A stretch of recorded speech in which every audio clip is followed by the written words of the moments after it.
ఇంకొకటి హైదరాబాద్ కిటకిట ఢిల్లీ కన్నా భాగ్యనగరంలో అధిక జనసాంద్రత, చదరపు కిలోమీటర్కు 11,313 మంది, ఇక్కడ 18,000 మంది ఉన్నారు, ఢిల్లీ కంటే ఎక్కువ.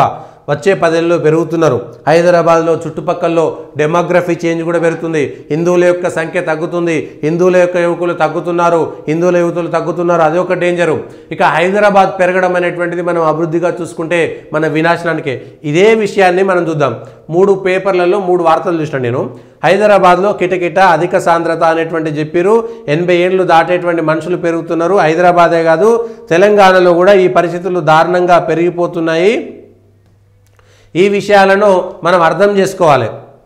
హైదరాబాద్లో కిటకిట జనాల సంఖ్య కూడా పెరుగుతున్నది, వృద్ధుల సంఖ్య పెరుగుతున్నది, నడియుడు వాళ్ళ వయసు సంఖ్య పెరుగుతున్నది, కానీ జనాలు తగ్గుతున్నారు. కానీ డెమోగ్రఫీలో ఒక మతం వాళ్ళు పెరుగుతున్నారు, ఇంకో మతం వాళ్ళు తగ్గుతున్నట్టు కూడా దీంట్లో మనం చర్చ చేసుకోవాలి.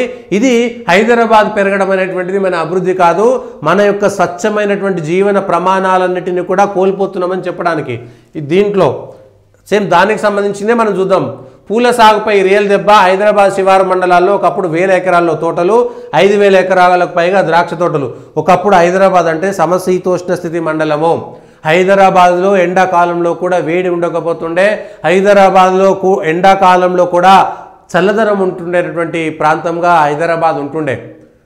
మూసీ నది పారడమో, లేకపోతే నీళ్లు సరిగ్గా ఉండడమో, కుంటలు ఉండడమో, చెరువులు ఉండడమో, అనేకమైనటువంటి వనాలు, ఎందుకంటే అనేకమైనటువంటి బాగు, పూల్ బాగు, ఈ బాగు, ఆ బాగు అని అనేకమైనటువంటి బాగులు, ఇమ్లీ బండ్లు, ఇట్లాంటివి అనేకం.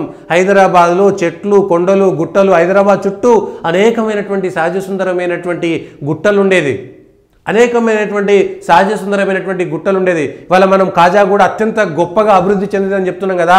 కాజాగూడ గుట్ట మీద బాబా మెహర్ బాబా అని మనం చాలామంది మెహర్ బాబా అనుచరులు లేకపోతే భక్తులు ఉంటారు కదా, ఆయన అక్కడ తపస్సు చేసినటువంటి వ్యక్తి కాజాగూడ గుట్ట మీద.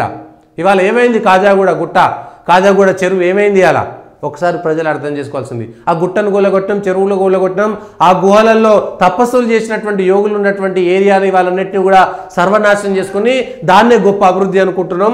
ఇదొకటి. ద్రాక్ష తోటలు, పూలు, పండ్లు, పాలు, వాళ్ళ హైదరాబాద్లో విజయ పాలు కూడా కలుషితమైన అనేది నిన్న మొన్న వచ్చినటువంటి వార్తలు. ఏం చేయలేక బర్లు లేవు హైదరాబాద్ చుట్టుపక్కల. ఒకప్పుడు ఇప్పుడు అనుకున్నటువంటి రంగారెడ్డి ప్రాంతం, హైదరాబాద్ ఔటర్ రింగ్ రోడ్డు పడనంత కాలము హైదరాబాద్ చుట్టుపక్కల అనేక గ్రామాలు, మీకు ఎక్కడ గండిపేట లాంటి ఏరియా కూడా గ్రామాలుగా ఉండేది, గ్రామ పంచాయతీలుగా ఉండేది, సర్పంచులుగా ఉండేది. హాయిగా బర్లు, పాలు, వ్యవసాయంతో అద్భుతంగా ఉండేది. పండ్లు, కూరగాయలు, హైదరాబాద్ కావాల్సినటువంటి కూరగాయలు హైదరాబాద్లో కూడా, హైదరాబాద్ కావాల్సినటువంటి పాలు హైదరాబాద్లోనే ఉండేది. ఇవాళ ఏం జరిగింది? ఇవాళ కోట్ల మంది పెరిగిపోయి ప్యాకెట్లు, పాలు లేకపోతే కూరగాయలు ఏమి కొనలేనటువంటి పరిస్థితిలోకి వెళ్ళిపోతున్నది. ఇవాళ 1000 ఎకరాల్లో ఉండేటువంటి ద్రాక్ష తోటలు మనం కొంపల్లికి అక్కడ ఇక్కడ పోతే ఒకప్పుడు ఆడ ద్రాక్ష తోటలు దొరికేది, ద్రాక్షలు ఉండేది, 100,000 ఎకరాలు, అరటి తోటలు, ద్రాక్ష తోటలు, పూల తోటలు, కూరగాయల తోటలు, బర్లు, ఇవే మొత్తం వ్యాపారంగా ఉండేది చుట్టూ. బోయిన్పల్లి దాటిందంటే మనకు హైదరాబాద్ కాదన్నట్టు ఉంటుండేది. అప్సిగూడ దాటిందంటే మనం హైదరాబాద్ కాదు ఊర్లలోకి పోతున్నట్టుగా ఉండేది. ఉప్పల్ లాంటి ఏరియాలు కూడా గ్రామాలుగా ఉన్నటువంటి సందర్భం, ఎల్బీ నగర్ లాంటి ఏరియాలు గ్రామాలుగా ఉన్నటువంటి సందర్భం. హాయిగా ఉండేది మనకు. హైదరాబాద్ అత్యంత స్వచ్ఛంగా ఉండేది. కానీ ఏమైంది? ఇవాళ ఇంకొక పేపర్లో ఇవాళ వచ్చింది, ఎక్కడ చాలా గొప్పగా, ఒకప్పుడు ఇది గ్రామంగా ఉండేది, కుగ్రామంగా, కానీ ఇప్పుడు చాలా గొప్పగా అభివృద్ధి చెందిందని.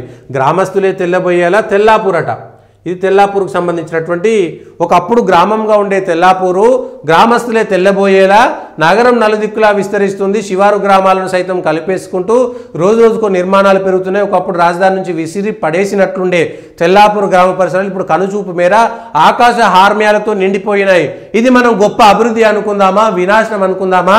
ప్రజలు నిక్కచ్చిగా వ్యవహరించాల్సినటువంటి అవసరం ఉన్నది. తెల్లాపూర్ అనేటువంటి గ్రామం ఇట్లా అభివృద్ధి చెందితే గొప్పనా? ఒక చెట్టు, ఒక చేమ, ఒక నీళ్లు ఏమీ లేకుండా ప్రభుత్వ భూములన్నీ కబ్జా అయిపోయి చెరువుల మధ్యలో ఆకాశ హార్మ్యాలు కట్టేసి ఏమీ లేకుండా పోయి గ్రామం సర్వనాశనం అయిపోయి ఇవాళ గొప్పగా ఉన్నటువంటివి ఇవి 1000 కోట్ల రూపాయలు వచ్చినాయని చెప్పుకొని గొప్పగా ఉందామా? గ్రామాలన్నీ సర్వనాశనం అయిపోతున్నాయని బాధపడదామా? గ్రామాలు తగ్గిపోతే, నగరాలు పట్టణాలు పెరిగిపోతే భారతదేశం వినాశనం కావడానికి ఎంతో దూరం ఉండదు మిత్రులారా. ఆలోచన చేయాల్సినటువంటి విషయం అది. గ్రామాలు నాశనం అయిపోతే హైదరాబాద్ చుట్టుపక్కల మనం అభివృద్ధి అనుకుంటున్నాం. హైదరాబాద్ ఎటు పోయినా ఇవాళ 50-60 కిలోమీటర్ల దాకా. హైదరాబాద్ మధ్యలో నిలబడితే సెక్రటేరియట్ నుంచి 50 కిలోమీటర్లు ఎటు దూరం పోయినా సరే 50 కిలోమీటర్ల దాకా ఇవాళ హైదరాబాద్ తప్ప ఇంకొకటి లేదు. 50 కిలోమీటర్లు మీకు అటు ఆల్మోస్ట్ సంగారెడ్డి కలిసిపోయింది, ఇటు భువనగిరి కలిసిపోయింది, ఇటు సౌటుప్పల్ కలిసిపోయింది, ఇట్లా అనేక గ్రామాలు కలిసిపోయినాయి.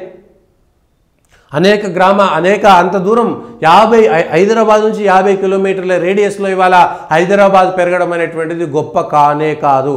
నా దృష్టిలో అయితే కాదు. మీ అభిప్రాయాలు తేడా ఉండొచ్చు, నాతో విభేదించవచ్చు. కానీ గ్రామాలే ఈ దేశాన్ని నడిపినాయి. గ్రామ వ్యవస్థనే ఈ దేశాన్ని నడిపింది. పట్టణాలు కూడా ఉన్నంత మేర మాత్రమే అభివృద్ధి చెందింది. కానీ వినాశనం అయ్యేలా ఏదో ఉంటుంది చూసిరా, పెరుగుట విరుగుట కొరకని వినాశకాలే విపరీత బుద్ధి అంటారు చూసిరా, అట్లా భారతదేశం అంతా వినాశనం వైపు పయనం చేస్తున్నది. ఇది ఏ ప్రభుత్వం ఉన్నా, ఏ పార్టీ ఉన్నా, ఎవరు రాజ్యం వెళ్ళినా సరే దేశం వినాశనం వైపే పోతున్నది అనేటువంటి దాన్ని మనం అర్థం చేసుకోవాల్సినటువంటి అవసరం కూడా ఉంది. మనం మన స్వచ్ఛతను, మన ప్రకృతి కంటే ఏ మానవ శక్తి, ఏ మానవుడు కూడా ప్రకృతిని మించి వాడు బతకలేకపోతున్నాడు. ఇంత పెద్ద గొప్ప వైద్యాలు అంటున్నాం కదా, అల్లోపతి అంటున్నాం కదా, ఒక మనిషి 120 ఏళ్ళలో 140 ఏళ్ళలో బతికిస్తున్నారా? ఒక్క మనిషినన్నా బతికిస్తున్నారా? ఎంతమంది చచ్చిపోతున్నారు? అనేక మంది పెద్ద కార్పొరేట్ ఆసుపత్రుల్లో అనేక మంది చచ్చిపోతున్నారు కదా. మరి ఏమైంది? వైద్యం గొప్పతనం, మనిషి గొప్పతనం, మనిషి మీద గొప్పతనం ఏమైంది? ఇవాళ హైదరాబాద్లో గట్టిగా వాన పడితే మనం మనుషుల మీద అనుకునేటువంటి అన్నీ మునిగిపోతున్నాయి కదా. ఏమైంది? ఇవాళ గట్టిగా ఎండ కొడితే హైదరాబాద్లో జనాలు బతకలేకపోతున్నారు కదా. ఏసీలు పెట్టుకోవడం గొప్ప కాదు, స్వచ్ఛమైనటువంటి గాలితో ఏసీ లేకుండా బ్రతకడమే నిజమైనటువంటి జీవన విధానం కదా.